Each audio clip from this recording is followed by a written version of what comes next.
នាយករដ្ឋមន្ត្រីរបស់ប្រទេសម៉ាឡេស៊ីបានហៅទូរស័ព្ទទៅកាន់នាយករដ្ឋមន្ត្រីកម្ពុជាថៃឲ្យបន្ធូរបន្ថយនូវភាពតានតឹងលោកអាន់វ៉ាអ៊ីប្រាហ៊ីមនាយករដ្ឋមន្ត្រីនៃប្រទេសម៉ាឡេស៊ីបានតាក់ទងមកកាន់នាយករដ្ឋមន្ត្រីរបស់កម្ពុជានិងថៃដើម្បីពិភាក្សាគ្នាពីការផ្ទុះអាវុធដែលកើតឡើងនៅតំបន់ព្រំដែននៃប្រទេសទាំងពីរ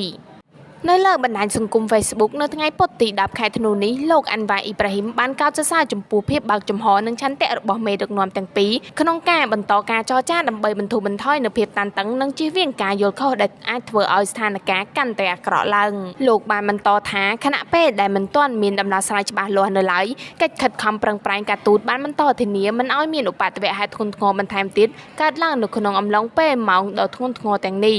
បើតាមលោកអាន់វ៉ាអ៊ីប្រាហ៊ីមនឹងបន្តគាំទ្រការសន្ទនាប្រកបដោយសុវត្ថិភាពនិងដំណោះស្រាយដោយផ្អែកលើច្បាប់អន្តរជាតិនិងកិច្ចសហប្រតិបត្តិការក្នុងតំបន់ដើម្បីរក្សានូវស្ថិរភាពនិងសុវត្ថិភាពនៃតំបន់របស់យើងជាមួយគ្នា